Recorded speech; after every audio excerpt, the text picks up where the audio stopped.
Olá, bom dia.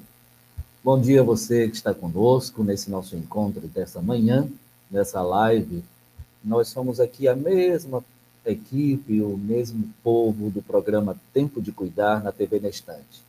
E é exatamente por isso que nós estamos hoje na casa da TV Nestante, no estúdio da TV Nestante. Para você que não é do Nordeste brasileiro, aqui no Nordeste, nestante para nós significa dizer neste instante, agora, online, com você. E para essa conversa de hoje, nós nos organizamos para conversar com você sobre um tema que está chamando a atenção do estado do Piauí, especialmente dos territórios potencialmente impactados por grandes projetos econômicos. É que o governo do estado do Piauí apresentou à Assembleia Legislativa um projeto de lei substitutivo da atual política ambiental do estado. Nós queremos entender o que esse projeto traz de novo ou de diferente para a gestão da política ambiental do estado. Daqui a pouco você vai entender melhor isso, e é também a primeira vez que as lideranças desses territórios estão ouvindo falar ou têm a oportunidade de entender melhor do que trata esse projeto de lei. A nossa live tem também como objetivo dar bases sobre essa pauta da política ambiental no Estado para as organizações que estão preparando o Grito das Pessoas Excluídas de 2024. Este ano, o Grito dos Excluídos completa 30 anos, é a 30ª edição. Tem como tema todas as formas de vida importam, mas quem se importa? Esse é o tema do grito e por isso aqui cabe todos os gritos de todas as situações em que as pessoas estão ou se encontram com seus direitos negados. Muito bem, para início de conversa, para a gente tratar do projeto de lei substitutivo da política ambiental do Estado, é bom que você saiba como foi que as organizações da sociedade civil do Estado tomaram conhecimento do projeto. Era o dia 14 de maio deste ano de 2024, na partida da Marcha contra a Corrupção e pela Vida, na Praça da Liberdade, em Teresina, que um grupo de lideranças se perceberam comentando sobre o que tramitava na Assembleia Legislativa desde dezembro de 2023. A partir desse momento, as organizações começaram a conversar a respeito. E essa conversa gerou uma incidência dessas organizações, um grupo de organizações. No passo seguinte, a presidência da CNBB foi provocada pelas pastorais sociais. Numa conversa com o deputado relator do projeto, deputado Lima, e o presidente da Assembleia, deputado Franzé, foi que se abriu uma possibilidade de um novo diálogo sobre o projeto. Dito isso, hoje nós temos aqui duas pessoas que vêm nos ajudando e muito no debate do PL. Eles vão se apresentar daqui a pouco com mais detalhes para você. Mas eu já peço ao doutor Benoni, defensor público da DPU, Defensoria Pública da União, que fale um pouco da sua trajetória. Doutor Benoni. Bom dia a todos, a todos. Satisfação estar aqui participando dessa live aqui no Instituto Bica, parceiro dos movimentos dos povos e comunidades tradicionais há bastante tempo. Bom, eu me chamo Benoni Moreira, sou defensor público federal desde 2014, após mais de 20 anos como servidor da Justiça Federal. Dentro da Defensoria Pública da União, atuo aqui em Teresina, em todo o estado do Piauí, sou membro do Grupo de Trabalho de Comunidades Tradicionais da Defensoria Pública da União, membro do Grupo Povos Indígenas, também da Defensoria Pública da União, e integrante também do Grupo de Trabalho Políticas Étnico-Raciais, também da Defensoria Pública da União. Venho já desde 2016 atuando na defesa dos direitos de povos e comunidades tradicionais no estado do Piauí e em outros estados do Brasil. Muito obrigado e bem-vindo à nossa conversa. Está conosco também o professor doutor Davi Pantoja. Bom dia, professor Davi. Bom dia. Fale um pouco da sua trajetória. Bom dia a todos e todas. Obrigado pelo convite. É um prazer estar aqui com vocês, discutindo esse tema tão importante e da minha preocupação e da minha dedicação também. Eu sou professor da Universidade Federal do Piauí, do Departamento de Biologia. Sou responsável pela curadoria da coleção zoológica da Universidade Federal do Piauí e trabalho na área de ecologia, zoologia e conservação. Sou biólogo, doutor em ecologia e há quase 10 anos resido no Piauí e venho me dedicando a produzir conhecimento sobre a biodiversidade do Piauí, para subsidiar a sua conservação e também me dedicando à formação e capacitação de profissionais na área de biologia e por meio da Universidade Federal do Piauí. E sempre procuro estar apoiando as iniciativas dos movimentos sociais em defesa do meio ambiente e do desenvolvimento sustentável. Muito obrigado pela sua presença conosco.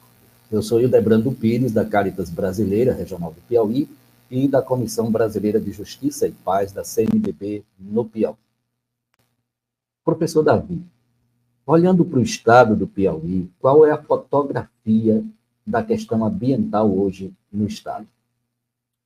Hildebrando, e todos os nossos ouvintes, o estado do Piauí, ele é um estado que ele tem um desenvolvimento relativamente tardio comparado com a maior parte do nosso país, né? E que, em grande parte, teve um desenvolvimento com pouca preocupação com a proteção do meio ambiente. E, então, a gente está vendo uma cena de devastação ambiental no Piauí que já foi observada no restante do país e com severas consequências, e que aqui no Piauí a gente acaba que está repetindo a história, perdendo a oportunidade de estar fazendo algo diferente e melhor. A gente tem um estado que vem num crescente aumento das taxas de desmatamento, principalmente movido pelo interesse na exploração do carvão, na abertura de novas áreas para produção agrícola e pecuária. A gente tem um uso crescente de agrotóxicos e de fertilizantes químicos, com o avanço das práticas da agricultura industrial, né, que a gente chama de agronegócio. A gente tem atividade crescente de mineração no estado, cada vez maior. E a gente tem uma série de atividades de ocupação e que comprometem os nossos recursos hídricos. As margens dos nossos rios e riachos estão cada vez mais ocupadas, seja para moradia ou para alguma atividade agrícola, levando os nossos rios a um assoreamento que compromete o funcionamento dos rios.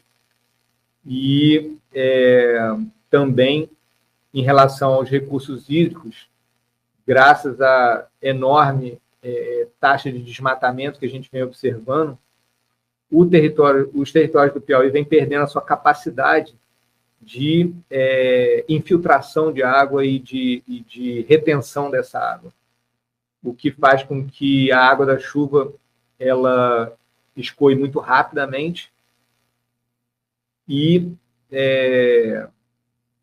a água acaba fazendo falta nas épocas do ano em que chove menos. Então, você vê uma série de nascentes que estão desaparecendo ou secando, seja porque estão sendo ocupadas ou porque simplesmente não brota mais água, porque os terrenos em volta perderam sua capacidade de filtração quando foram desmatados.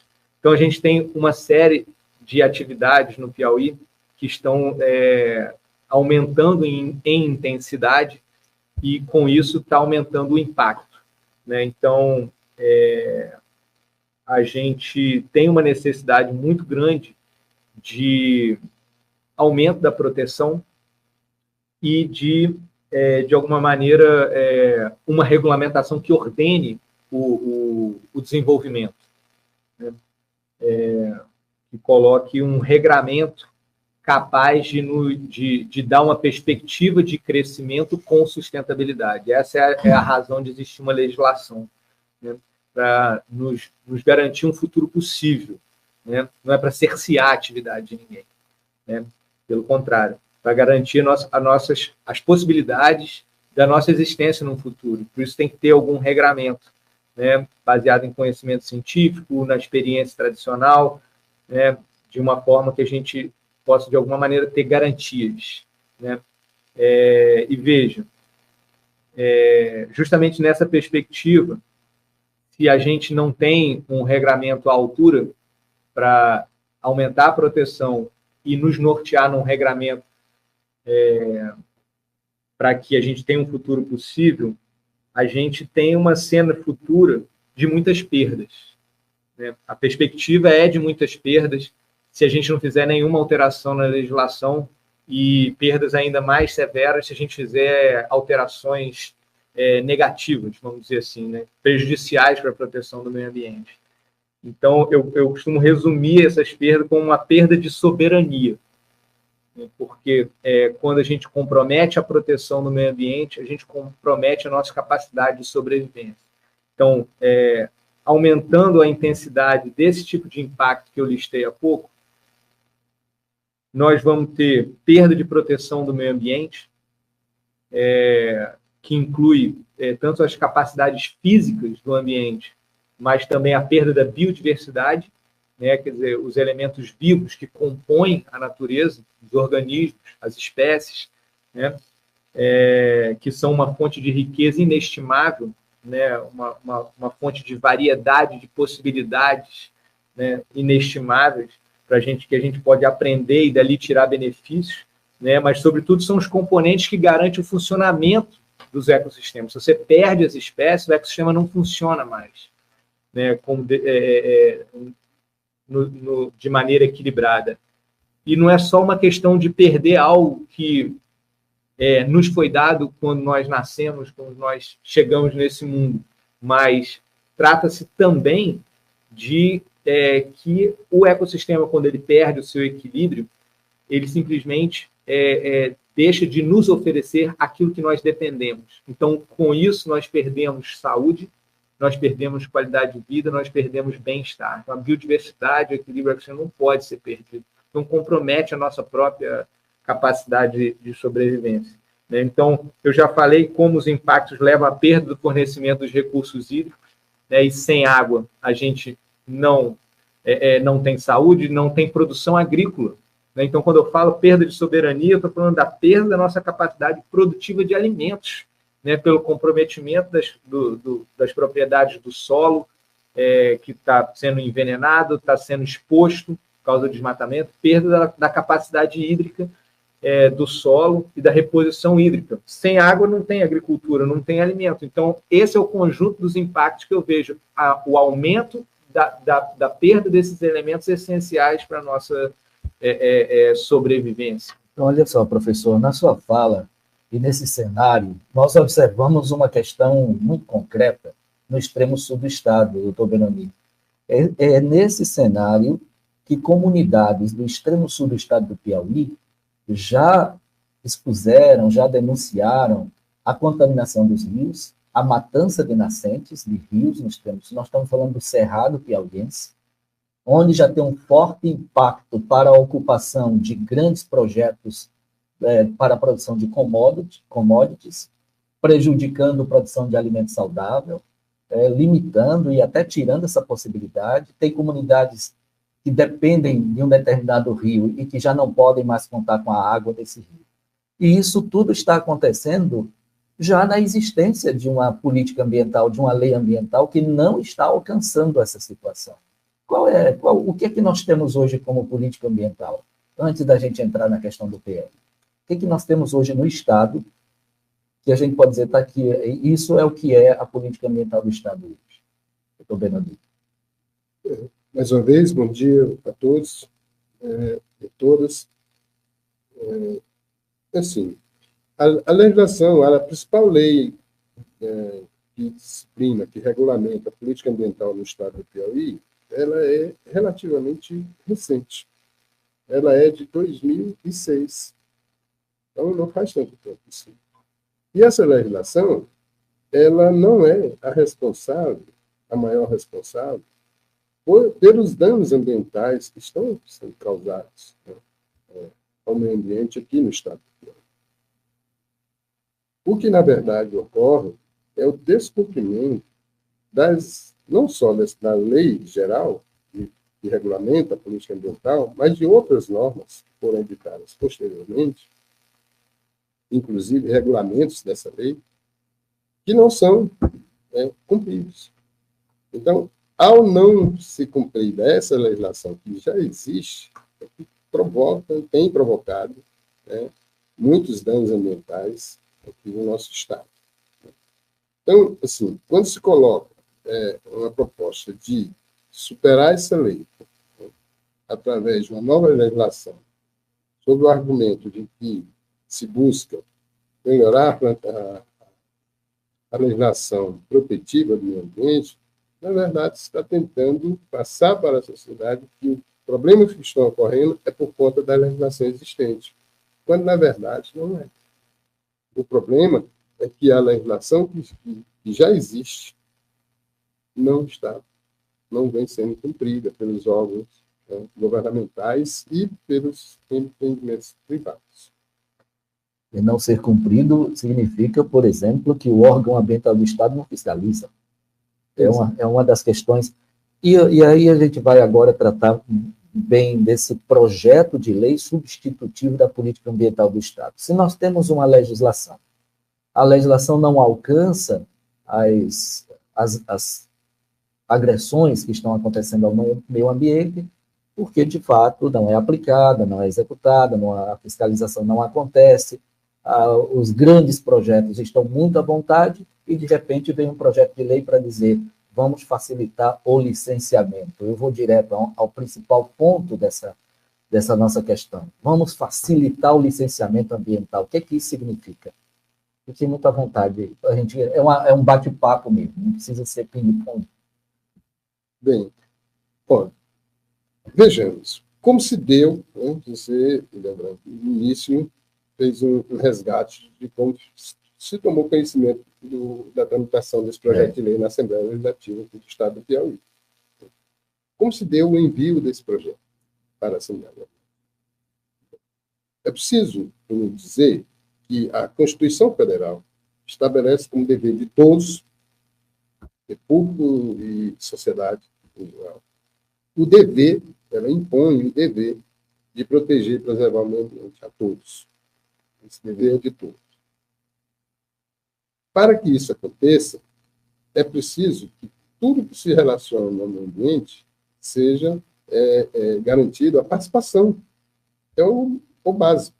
Como é que você vai poder interferir, interceder algo, se você não tem a oportunidade de participar?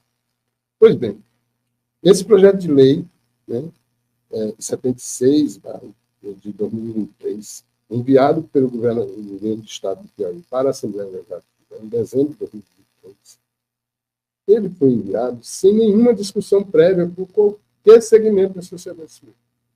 Simplesmente ele foi gestado dentro da Secretaria Estadual do Meio Ambiente do Estado do Piauí e enviado em seguida para a Assembleia Legislativa sem nenhuma discussão prévia. Contrariando o que determina a Constituição Federal, a própria Constituição do Estado do Piauí e também a Convenção 169 da Organização Internacional do Trabalho, que estabelece em seu artigo 6º que toda medida administrativa ou legislativa que possa impactar povos e comunidades tradicionais necessariamente precisa consultar previamente esses povos e comunidades que possam ser impactados. Isso em um momento perfeito. A SEMAR, nessa tentativa, ela repete ou insiste numa prática que ela própria vem tentando tornar cultural no Estado, que é atropelar o processo de consulta, os processos de consulta às comunidades. O projeto, esse PL, chegou na Assembleia em dezembro de 2023. Por que é que um governo entende ao mandar um projeto dessa dimensão para a Assembleia Legislativa no mês de dezembro? É o atropelo de votações que antecede o recesso parlamentar. E ainda assim, sem nenhuma discussão. Eu estou colocando isso porque está nos acompanhando agora, e já mando um abraço bem grande para as lideranças da Associação do Território Quilombola Lagoas, para as lideranças do Coletivo de Comunidades do Cerrado Piauiense e para as lideranças das comunidades pesqueiras do litoral piauiense.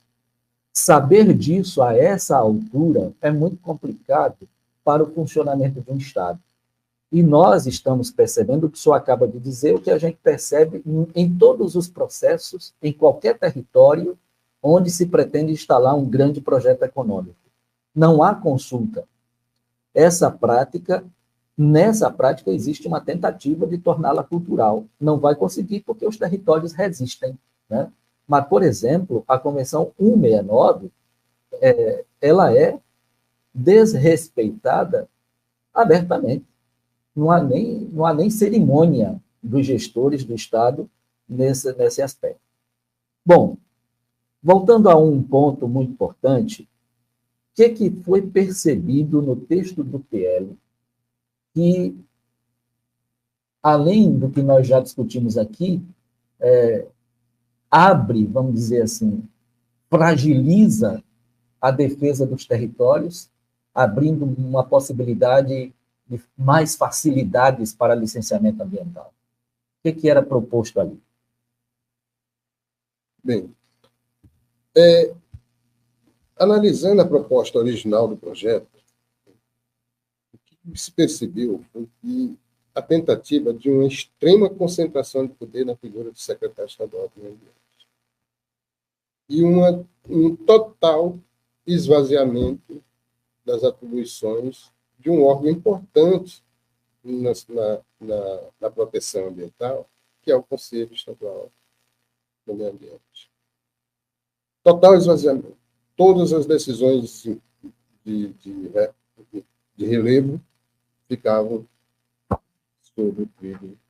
sobre a responsabilidade do secretário estadual do Meio Ambiente.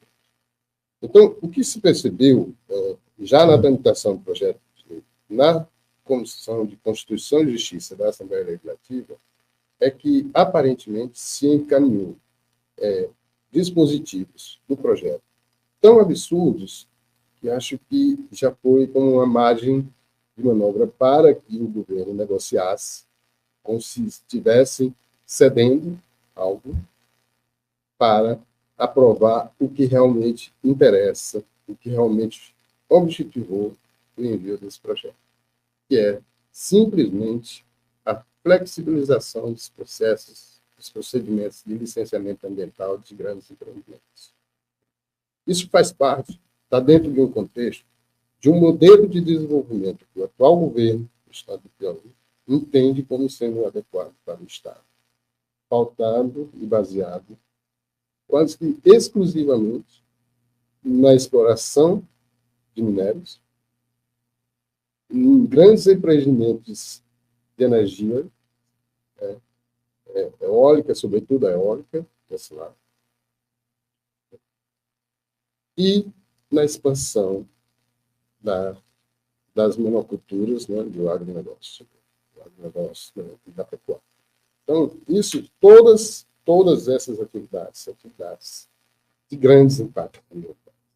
E o que se pretende com esse projeto, esse projeto de lei, é alterar a legislação que já existe para facilitar o licenciamento desses empreendimentos. Se vê que o governo, a partir dos governos do governo anterior, sobretudo a partir de 2019, tem buscado, financiado por empréstimos concedidos pelo Banco Mundial, a regularização fundiária do Estado do Piauí. Isso tudo faz parte desse modelo de desenvolvimento. A regularização fundiária é uma parte desse arcabouço legislativo que se busca para trazer segurança jurídica para esses grandes empreendimentos. Boa parte desses empreendimentos estão dentro de terras públicas que foram historicamente grilhadas. E a regularização fundiária é regularizar, tem sido regularizar essas ocupações irregulares, essas áreas públicas. Isso tem sido feito a cargo do intérprete. E o que o Estado vem fazendo? Regularizando grandes áreas para empreendimentos privados e pequenas áreas para algumas comunidades tradicionais, como se dissesse assim, não, nós estamos atendendo a todos. Parte desses territórios, inclusive, que estão sendo titulados, estão recebendo os títulos de seus territórios, alguns deles recebendo os títulos simbólicos, porque dentro dessas áreas tem pessoas que não são das comunidades, que ocupam essas áreas, que inclusive detêm títulos, né, de posse ou mesmo de propriedade registrado em cartório. E o Estado está titulando essas coisas, sem sequer cancelar as matrículas desses registros, deixando as comunidades em situações extremamente vulneráveis, inclusive sob ameaças dessas pessoas que ocupam parte desses territórios. Então, é isso que está tudo dentro desse processo. Muito complicado. Eu queria chamar a atenção para 3 pontos. Veja, você que nos acompanha, no texto original, haviam 3 questões que já foram superadas pela incidência desse grupo de organizações que me referi no começo. O professor Davi participa desse grupo, o doutor Benoni também participa desse grupo. Esse grupo se sentou durante um dia inteiro, almoçaram junto, todo mundo almoçou junto para não perder tempo se debruçando sobre esse projeto. Mas veja, no texto original havia uma proposta de, eu não vou lembrar da redação da forma que era, mas de que seria possível que um determinado empreendedor, no caso de demora do processo de licenciamento, o empreendedor poderia se autolicenciar declarando boa-fé. Esse é um ponto. Outro ponto é a redução de prazos para o processo de licenciamento. E um terceiro ponto é a dispensa quase total de multas por agressões, de multas por transgressões da legislação. Veja, professor Davi, se no cenário que você colocou, a lei ambiental que nós temos, sem a devida fiscalização, nós já temos impactos dessa dimensão, imagine se esse projeto se mantém da forma que estava. É bom dizer também que a incidência dessas organizações conseguiram fazer mudanças no texto, mas tem ainda mudanças cruciais que a Assembleia ainda não aceitou que entre no texto. Por exemplo, um artigo que deixa explícito a obrigação da consulta. Isso não entrou no texto ainda. Imagine todas essas modificações sobre esse cenário já degradado que você descreveu para nós. Realmente é bem preocupante, né? Assim, de maneira geral, uma coisa que me preocupa em relação à legislação, que uma legislação que se propõe a ser um marco regulatório da política ambiental do Estado, e que o espírito da lei, assim, o tom que transpassa essa proposta de lei do começo ao fim, não é um tom de proteção do meio ambiente. A preocupação não é essa. A preocupação é como, de alguma maneira, facilitar, ou vamos dizer, agilizar o processo licitatório, né? Ou seja, o processo de liberação para a instalação, né, a implementação de empreendimentos tidos como empreendimentos importantes para o desenvolvimento. Quer dizer, todos nós queremos um desenvolvimento, né? Mas por que existe o processo de licitação? Porque não é qualquer desenvolvimento que interessa ao coletivo, né? Porque há algumas formas de desenvolvimento que ali a pessoa, né, a empresa que está querendo instalar aquele empreendimento tem muitos interesses, né? Mas as consequências podem ser devastadoras para o coletivo, né? É aquela coisa de privatizar o lucro e socializar né, as consequências, os prejuízos, né, os custos daquilo, né? Então, é importante que o processo licitatório ele tenha um rito com tempo suficiente para que seja estudado todas as características daquele empreendimento, né, e avaliado como que aquele empreendimento poderia acontecer, né, para garantir uma sustentabilidade. Então, quando você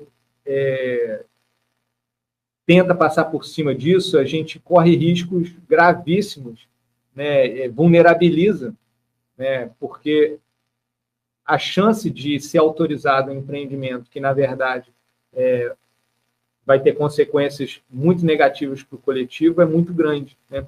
E lembro que no texto original da proposta de lei, né, você não mencionou, mas está no bojo dessas coisas de agilizar, era que se demorasse muito tempo para o órgão público dar um parecer final, o próprio secretário podia, de punho, né, dar autorização e depois a gente vê o que acontece, né? Que é uma coisa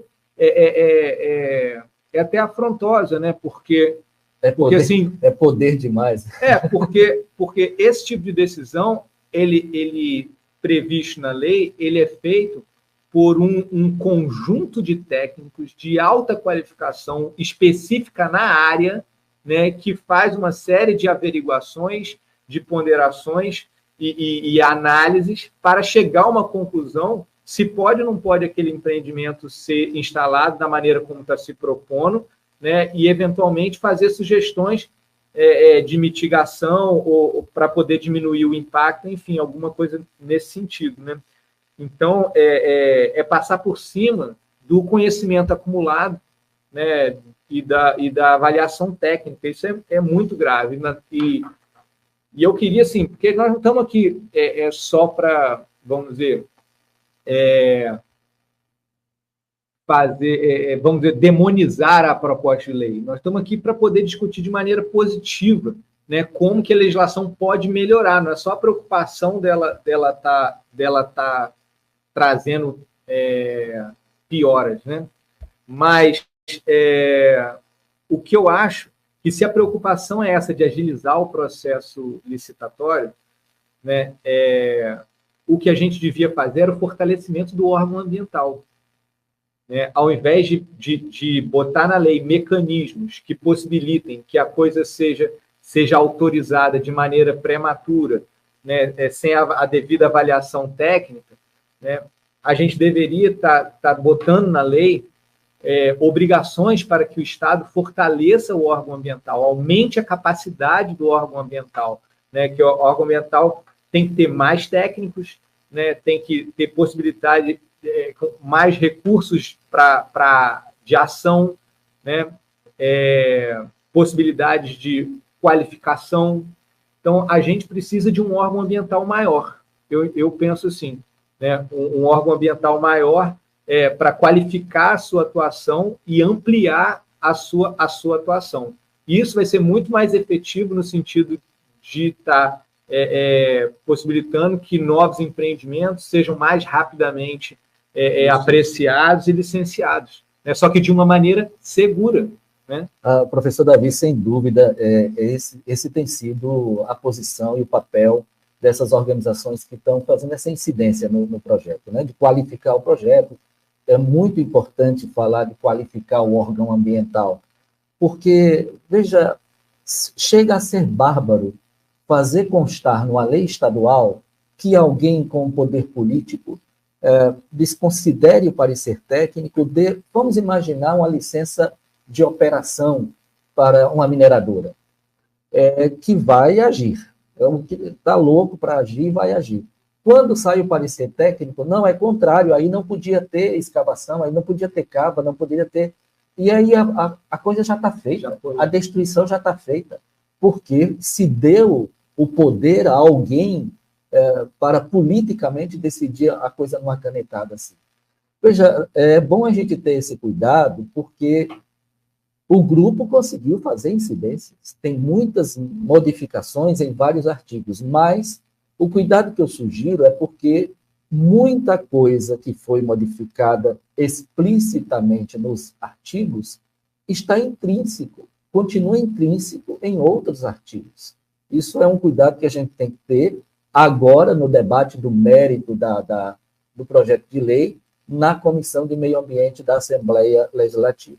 Agora, doutor Benoni, nesse percurso, o senhor, pela DPU, em determinado momento, ventilou algo que o senhor percebia que poderia questionar a constitucionalidade do PL. E agora, nesse momento, como é que o senhor vê essa particularidade?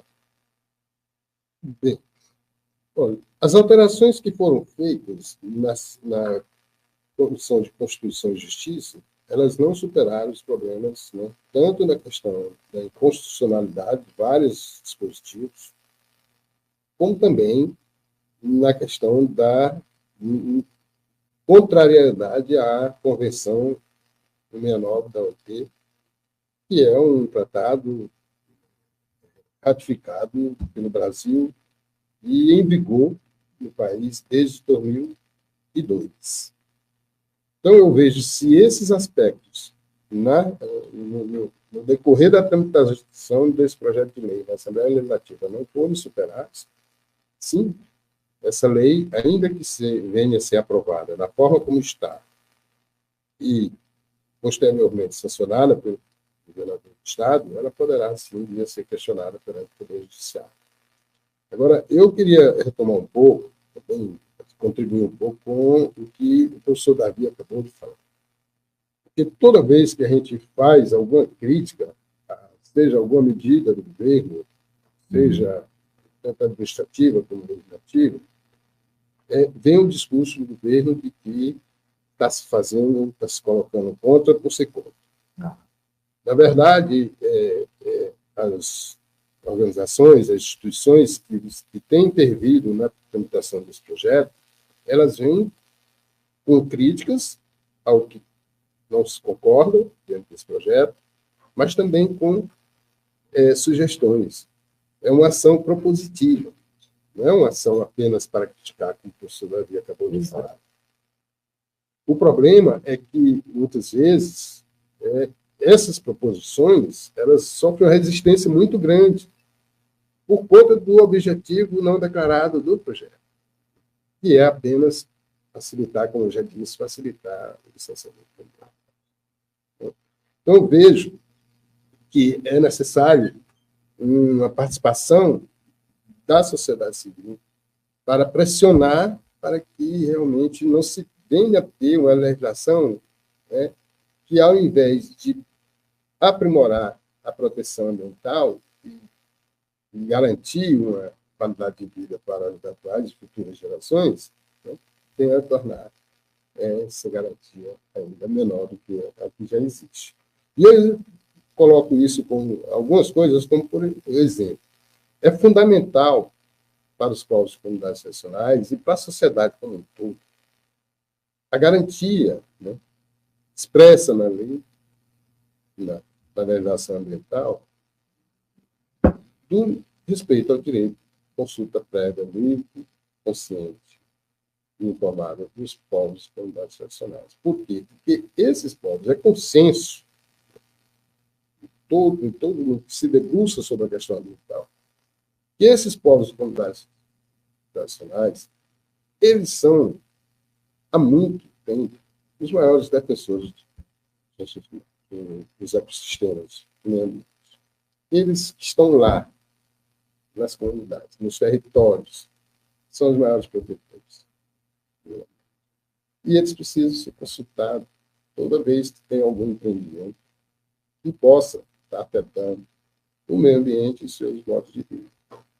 Uma outra questão que precisa ser feita também, que foi tocada e que não foi acatada pela CCJ, é a questão de determinadas espécies vegetais necessitam de uma proteção especial, dada a importância que elas têm, tanto para o meio ambiente como para as populações que vivem nesses territórios. Algumas constam do projeto de lei porque já constam na própria Constituição do Estado do Piauí. Mas outras, né, que foi sugerido o acréscimo, como, por exemplo, o coco-babaçu, o buriti e o piqui, que são 3 espécies frutíferas de fundamental importância para muitas comunidades tradicionais, né? Fazem parte de uma cadeia produtiva que garante a sobrevivência dessas comunidades. Não foram aceitas a inclusão dessas. Um outro aspecto muito importante também que se busca incluir nessa política ambiental, nessa nova legislação, é a questão da proibição, a proibição da pulverização aérea de lavouras, responsável pelo envenenamento de muitos córregos, de muitos biomas aqui no estado do Piauí, nas grandes plantações de soja e milho. Então, não se toca nesse problema. E nós entendemos que se realmente o objetivo é aprimorar a legislação de proteção ambiental, esses pontos não podem ficar de fora. Esses 2 pontos que eu acabei de mencionar aqui não podem jamais ficar de fora, sob pena de que essa nova legislação em nada acrescente na melhoria da proteção ambiental. É isso. E, Debrando, se me permite, eu queria complementar o meu colega Benoni aqui, nesse listagem de alguns elementos que ainda não foram alterados na proposta de lei, né? Lembrando que a nossa incidência já foi responsável por sugerir, né, e conseguir que o texto fosse modificado, né, em vários aspectos, né, que foi absorvido pelo relatório do deputado Lima, né, que acolheu muitas das nossas sugestões e nossas avaliações técnicas, né, mas ficaram coisas de fora. O doutor Benoni listou algumas delas, eu gostaria de acrescentar uma que também me preocupa muito, que é a questão dos descontos para multas. Né? Vejam, a ideia... Por que precisa existir uma legislação? Porque as pessoas, por si só, né, por sua livre e espontânea vontade, muitas vezes não agem num sentido de respeito ao direito coletivo, né, vamos dizer. Então, precisa ter um regramento. Né? Não dá para contar com a boa vontade explícita das pessoas. Idealmente, se todo mundo tivesse uma educação ambiental profunda, a gente precisava ter 0 regramentos. Né? Mas a gente tem que ter o regramento porque não dá para contar. E quando a gente tem o interesse do capital, né, à frente, as pessoas fazem todo tipo de atrocidade. Então, a gente tem que ter um regramento. Muito bem. O não cumprimento desse regramento tem que ter penalidades, porque senão não tem nem sentido o regramento existir, porque se você não tem a fiscalização que vem e cobra, e você não tem alguma punição para quem não cumpriu o combinado, né, vamos dizer assim, né, para quem não cumpriu o regramento, é o mesmo dizer que o regramento não existe. E aí a gente tem aqui na legislação, quando a gente fala sobre as penalidades do não cumprimento da lei, a gente tem previsto na lei descontos que vão de 65% a 90% do valor da multa. Ou seja, aquele infrator que for pego na sua infração e que o poder público se der o trabalho de ir lá e implementar alguma punição, esse infrator ainda vai gozar de descontos de 65% a 90%. Né? E o que a gente sabe que na prática acontece, como algumas atividades, algumas dessas atividades empreendedoras são muito lucrativas, é que a multa ela se traduz, na verdade, como uma taxa para poder cometer infração. Quer dizer, a multa não vira um instrumento que efetivamente desincentiva o cometimento de infração.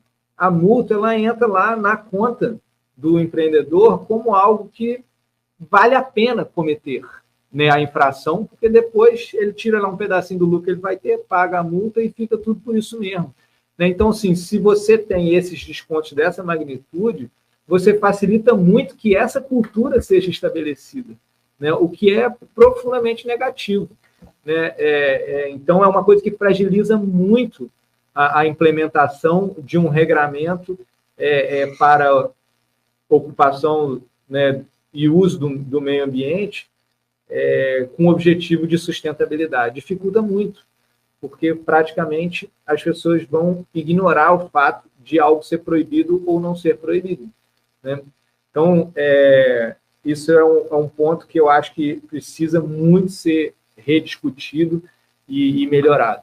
É fundamental esse debate que vocês trazem de qual é a profundidade da contribuição dessas organizações para o projeto de lei, tratando da qualificação da legislação e da melhoria do órgão ambiental. É importante que quem nos acompanha saiba mais ou menos quem é que está, quais são as organizações que estão aí. Tem pastorais sociais, tem a Caritas, tem a CPT, tem Comissão de Sedes, tem Pastoral da Criança, tem organizações da sociedade civil, como a REAP, a Rede Ambiental do Piauí, sindicalistas, professores e professores pesquisadores da Universidade Federal, um grupo que o professor Davi compõe, que está dentro desse debate, professores da Universidade Federal, da UESP, aqui de Teresina e também dos territórios, que assessoram os territórios, uma contribuição valiosa do Dr. Benoni pela DPU, Defensoria Pública da União, Comissão Justiça e Paz, da CNBB.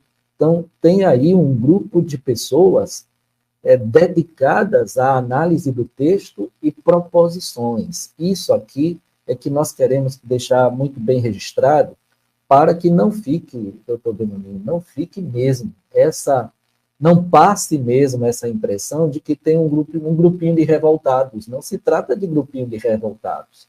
Se trata de gente que está de olho nos territórios, na defesa da vida, da qualidade da vida, e garantir isso nos textos da lei. Porque essa é a nossa necessidade, vamos dizer assim. Veja, sobre esse último ponto que você tocou, sobre a dispensa de multas, o desconto de multas, nas pastorais sociais a gente já faz outra discussão, de que nós precisamos tirar da lei essa história da compensação. Compensar é dizer, olha, nós não vamos mesmo devolver o que nós destruímos. Então, se contentem com isso aí que nós estamos dando, e é só. Escutamos de um bispo, o bispo da Diocese de Bom Jesus, dizendo assim, precisa constar na lei a recuperação da área degradada na responsabilidade do empreendedor.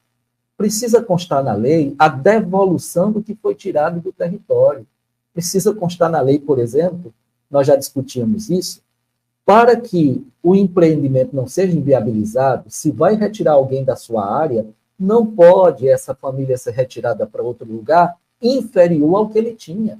Então, para isso, a gente sempre disse, o Estado precisa chegar no território para discutir com a comunidade a retratação antes da chegada do projeto. Porque o Estado sabe que ele quer, a gestão do Estado sabe que ele quer o projeto implantado. Então, se antecipe para garantir, para dar as garantias que o território precisa ter.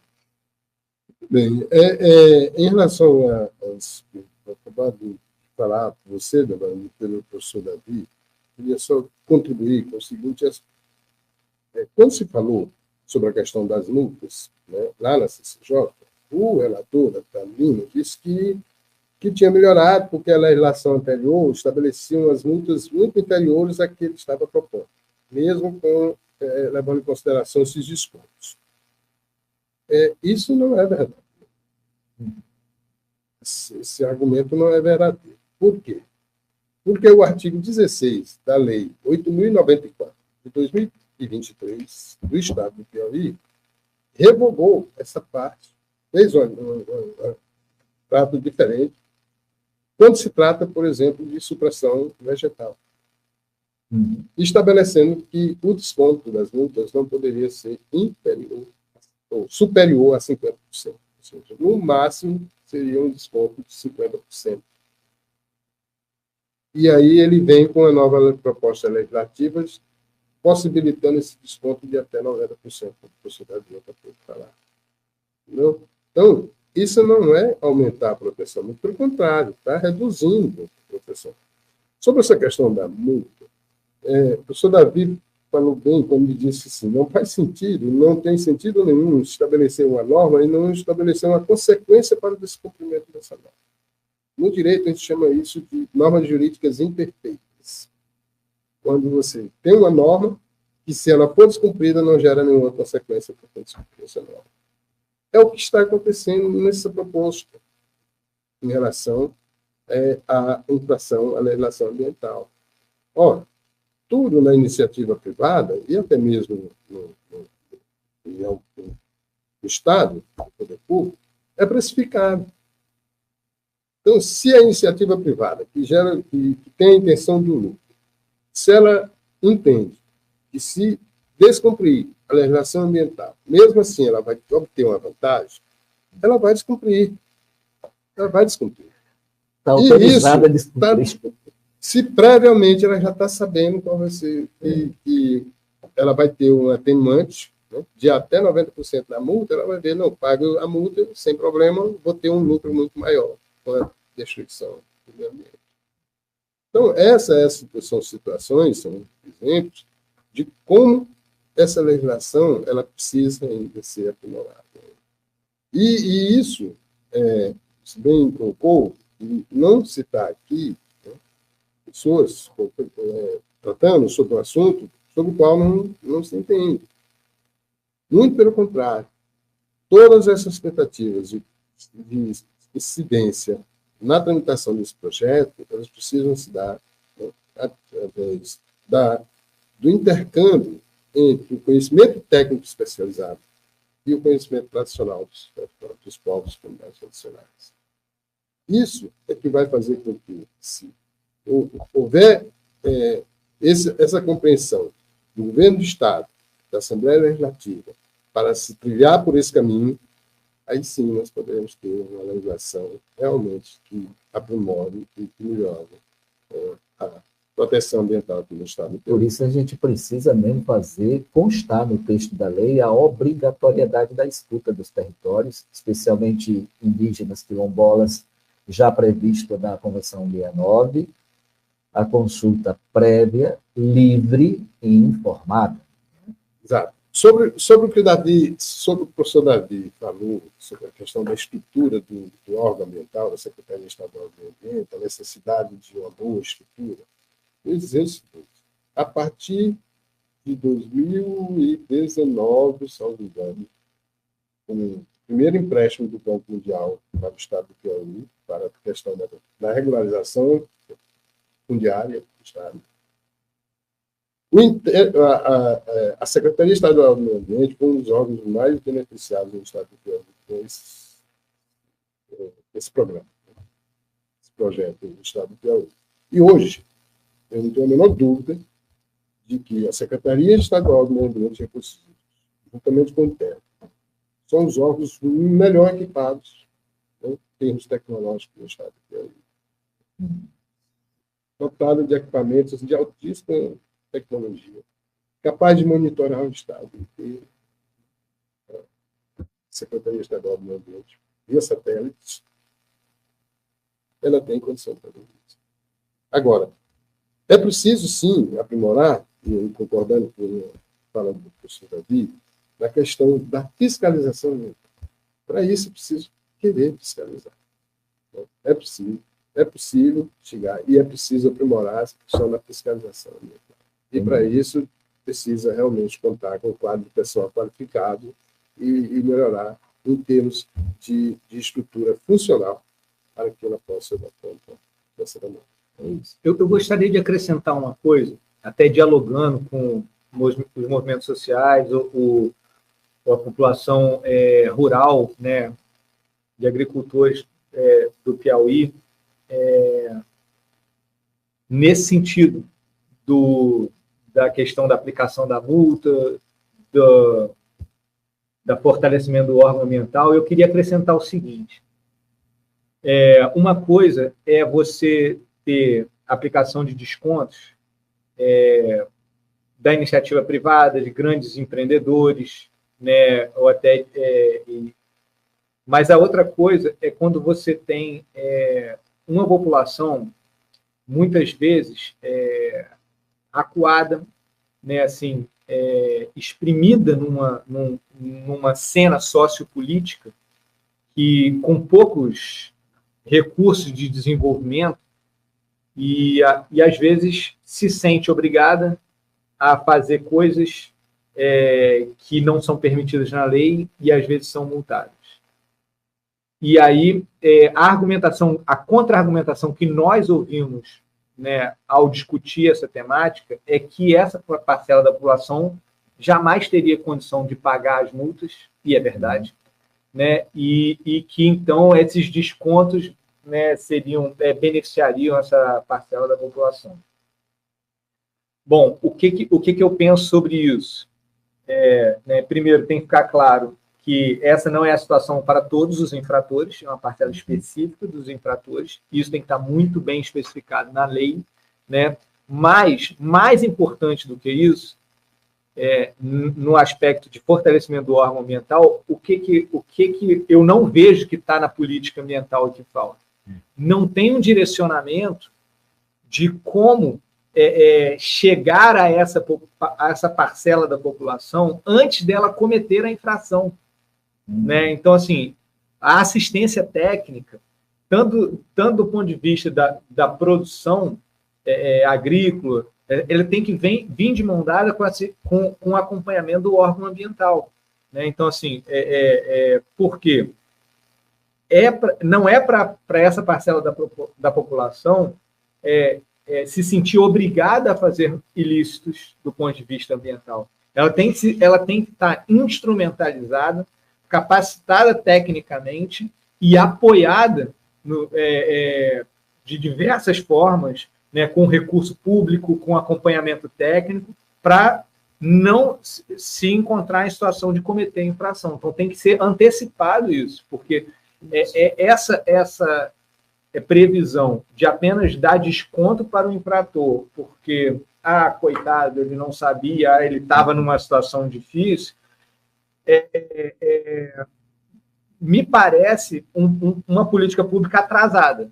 Né? Me parece uma política pública atrasada. Então, acho que o poder público ele tem que se antecipar, né? Antecipar. Exatamente, no apoio a essa população, para que ela não venha a cometer as infrações. Isso vai ser muito mais efetivo do ponto de vista da proteção do meio ambiente, do bem-estar dessa população, né? E do ponto de vista de não deixar brechas e lacunas na legislação, que vai fazer um monte de infrator, na verdade, ser protegido. Então, esse é um... Acho que complementa esse aspecto É uma providência necessária. Bom, gente, vamos aqui saudar quem está nos saudando. Ana Lúcia Café, Célia Araújo, Francimar, Valdenice, Josiane, Lumara, Roseli, Suzane, muito obrigado pela companhia de vocês. Bom, o processo de incidência continua, O PL agora está na Comissão de Meio Ambiente da Assembleia Legislativa. É muito difícil que avance antes das eleições, né? Está todo mundo agora ocupado com eleições.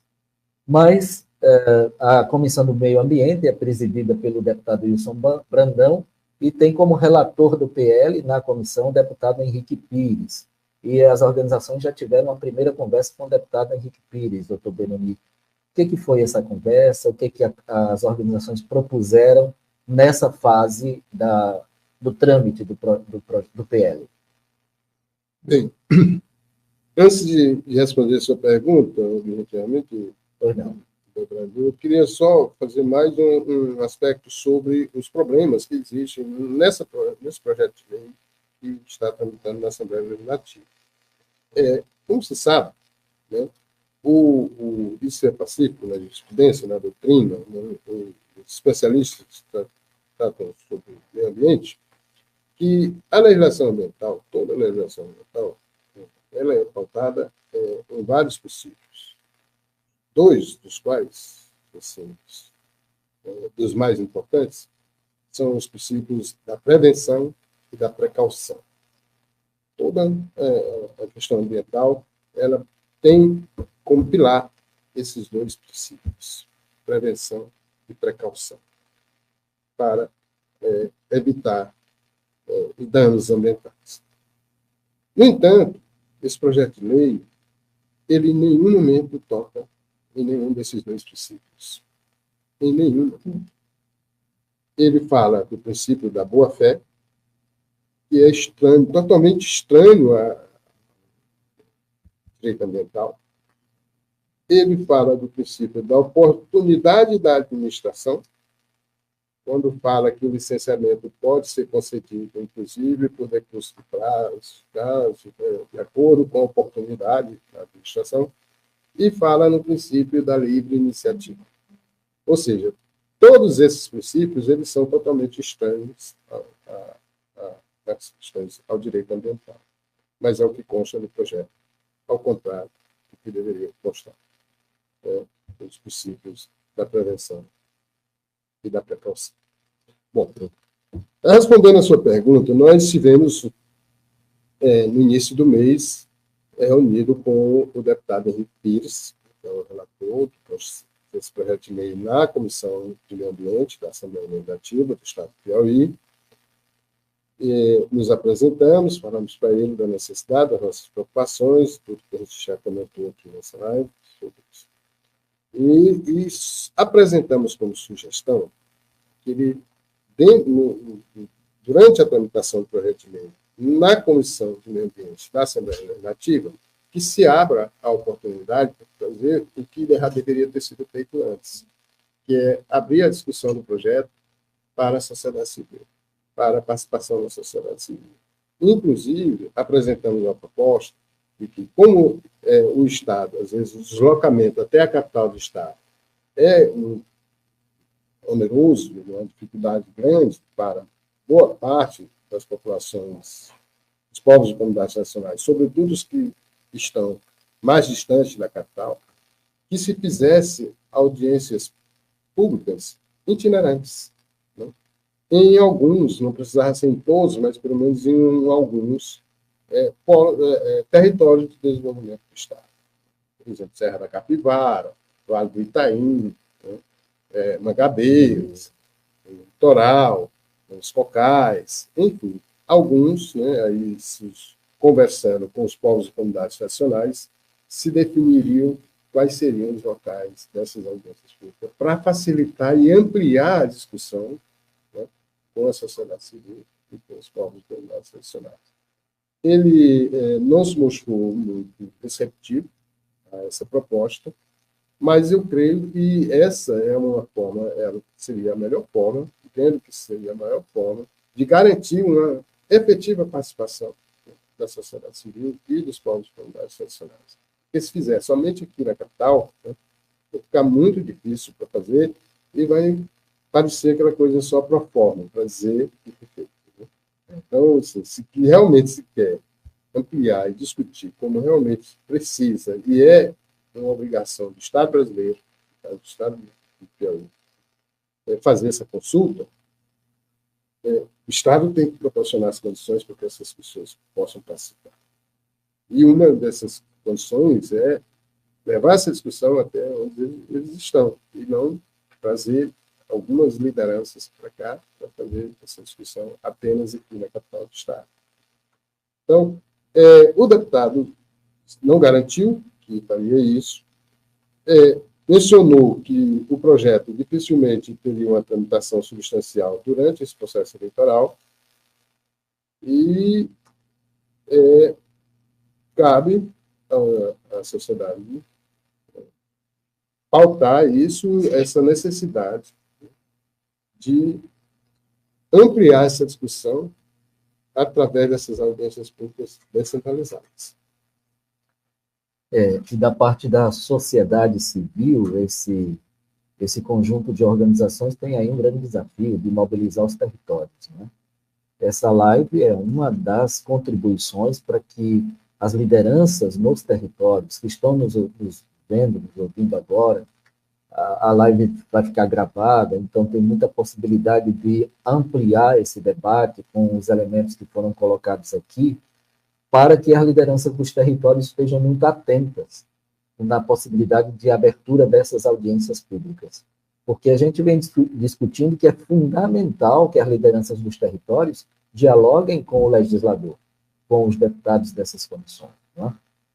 Bom, professor Davi, doutor Benoni, alguma observação ainda em relação ao texto, ou qualquer ponto da nossa conversa que ainda não foi tratado? Fiquem à vontade. Você gostaria de falar primeiro? Tá. Obrigado. Foi excelente nossa conversa. Estou feliz de estar aqui, de ver esse tema ser discutido e disponibilizado para a sociedade. Faço votos que a gente tenha avanços significativos nas melhorias dessa lei. Eu gostaria de acrescentar, ainda como pesquisador na área de ecologia e conservação, que nós discutimos aqui alguns aspectos de caráter local, regional para o Piauí, aspectos ambientais, né, dos impactos que nós temos vivenciados, que aumentou a sua intensidade nas últimas décadas e tende a crescer ainda mais a intensidade desses impactos, mas que não é uma característica exclusiva do Piauí. Isso é uma coisa que está acontecendo de maneira generalizada no mundo, né, e há muitos anos. E nesse momento está mais intensificado aqui no Piauí, frente à nossa história. Mas essa devastação ambiental em nível global tem consequências que nós também sentiremos regionalmente e localmente. Então, muito bem, nós discutimos questões locais e regionais do nosso Estado, né, mas nós estamos sob influência de um cenário global, né? E eu não poderia deixar de mencionar que já está muito bem entendido em nível global que nós estamos em pleno declínio da biodiversidade em todo o planeta, e nós estamos passando por um processo muito intenso de mudanças climáticas. Então, devido ao aumento da quantidade de gases, chamado gases estufa, né, principalmente dióxido de carbono, né, que seguram o calor no planeta, a média da temperatura do planeta está aumentando, né? E que não quer dizer que todo lugar vai ficar mais quente, quer dizer que o clima do planeta está se reorganizando, né? Então, toda a nossa previsibilidade climática que a gente está acostumado está sob mudanças, né? E quanto mais a gente tiver com desequilíbrios ambientais locais, menos capacidade a gente vai ter de lidar com essas mudanças climáticas. Então, o ponto que eu estou querendo chegar é que o problema ambiental é muito mais grave do que só essas questões locais que nós estamos discutindo. O que eu estou falando é que quanto mais problema local e regional nós criamos, menos capacidade a gente tem de lidar com os problemas globais que estão nos acometendo. Então, o desafio ambiental, a cada dia, ele se torna maior, né? Então, a gente deve ter aumento na frequência de eventos extremos. Então, na hora que começar a chover, provavelmente a gente vai ter muitos episódios que vai chover muito mais do que a gente estava esperando. Na hora que é o momento da seca, pode ser uma seca muito mais severa, né? E que dure muito mais tempo. Ou, eventualmente, quando era a hora de chover, ficou seco.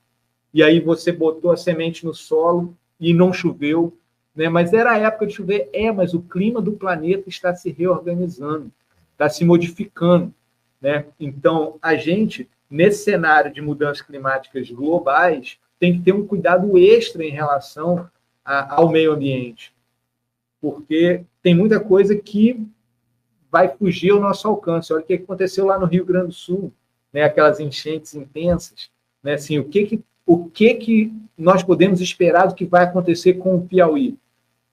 Veja, eu falei imprevisibilidade climática. Quer dizer o quê? A gente não só não sabe muito bem quando vai chover, o quanto vai chover e quando vai fazer seca, mas pode acontecer coisas que a gente não está nem pensando aqui, né? E das coisas que nós estamos pensando, a gente não sabe quando vai acontecer. Mas o fato está acontecendo, a gente tem provas inúmeras no planeta inteiro e no próprio Brasil, né, de eventos climáticos extremos.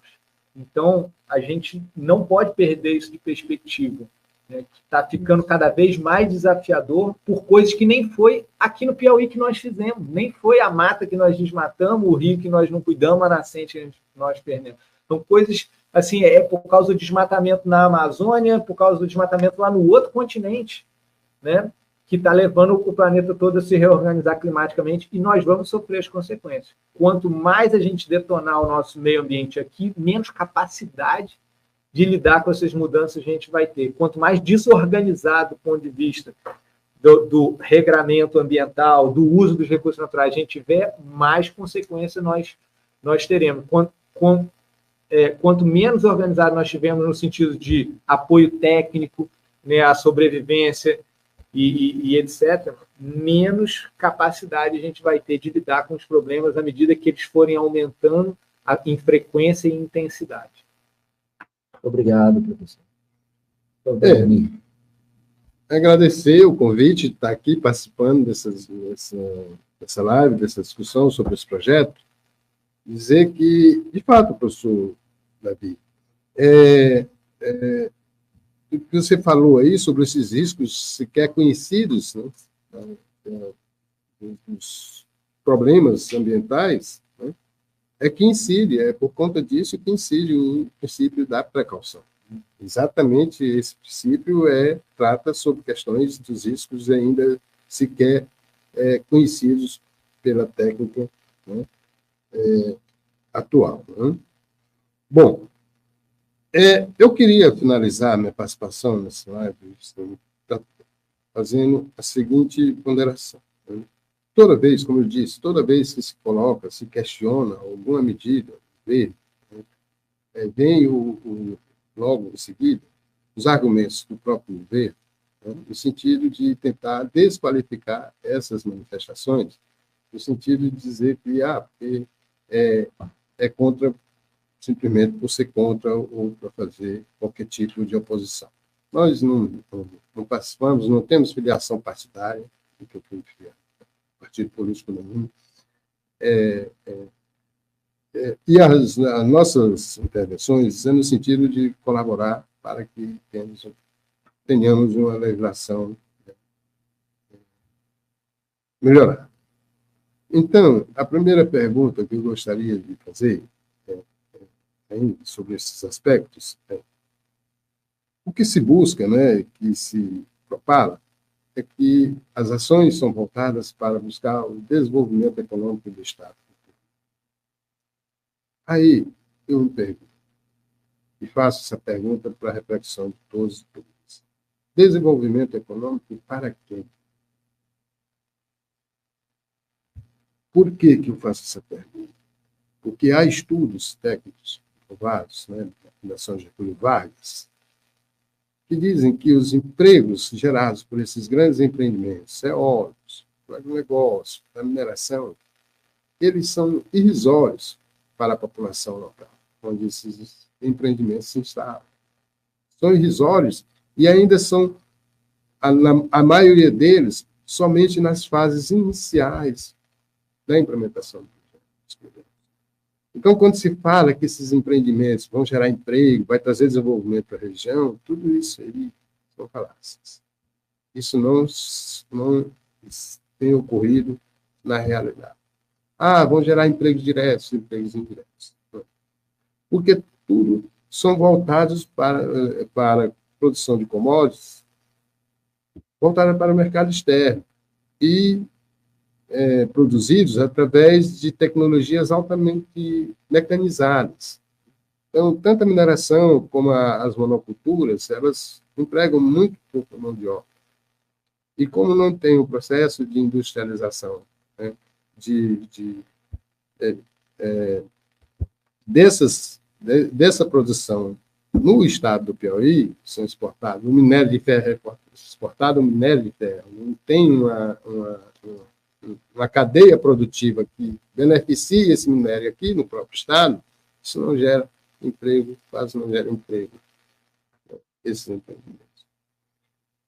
E a questão da importância, para finalizar, da garantia da permanência, né, da preservação do meio ambiente, pelos aspectos que o professor Davi já acabou de falar, e dos territórios, dos povos e comunidades tradicionais, porque lá, com o seu modo de vida, os povos têm toda a sua cadeia de produção, né, suas atividades produtivas, que garantem a sua sobrevivência a várias e várias gerações. Quando esses empreendimentos chegam, que inviabilizam essas atividades, eles são literalmente expulsos, né? Sobretudo as populações mais jovens, né, não permanecem nessas áreas, nesses territórios, e vão para onde? E vão acabar onde? Nas periferias das grandes cidades. Então, é uma situação de degradação social. E essas populações, muitas vezes, são expulsas dos seus territórios, acabam migrando para as zonas urbanas, né, com um grau de qualificação técnica, infelizmente, muito baixo, e acabam sendo empresas fáceis para o trabalho escravo, né, para a criminalidade, enfim, para todas essas situações. Então, muitos aspectos ambientais que precisam ser considerados. E o apelo que a gente faz é para que tanto o governo do Estado como a Assembleia Legislativa ouçam essas instituições que estão fazendo essa incidência nesse projeto, abram a discussão franca, de boa fé, todo mundo querendo colaborar para que se tenha realmente uma relação compatível com a responsabilidade que é de todos da proteção e preservação do meio ambiente. Obrigado. Muito obrigado, doutor Benoni. Olha só, aqui no chat a Suzane Coutinho está dizendo da importância desse debate, da necessidade de fazê-lo. A Ana Café está dizendo que é uma situação absurda e que, lamentavelmente, favorece as empresas. E o Gregório Borges, dizendo que o debate é muito importante, precisa ser expandido também para canais de comunicação, para alcançar mais pessoas. Estamos fazendo de tudo para isso. Então, assim, nossa live acontece hoje, dia 28 de agosto, e tem o objetivo de contribuir na preparação do 30º grito das pessoas excluídas na cidade de Teresina, e um segundo objetivo, de ajudar você a compreender o que significa o projeto de lei substitutivo da política ambiental do Piauí. E como você, cidadão ou cidadã, pode participar desse debate. Você que nos acompanha em qualquer outro estado do Brasil ou fora do Brasil, muito obrigado pela companhia. contribua no que for possível, mesmo nessa distância, porque agora o mundo não tem mais distância, estamos todos dentro da mesma sala. Obrigado, Instituto Bico, a TV na Estante, professor Gessé, Thalita, Bíblia e Mário Jorge, muito obrigado. Obrigado às pastorais sociais e à comissão que está, o grupo de organizações que estão discutindo o PL. Nós vamos adiante na incidência já iniciada. Obrigado, professor Davi, obrigado, doutor Benoni, pelo tempo dispensado para essa conversa, mas, sobretudo, pelas contribuições que vocês trouxeram a essa pauta. Obrigado, bom dia.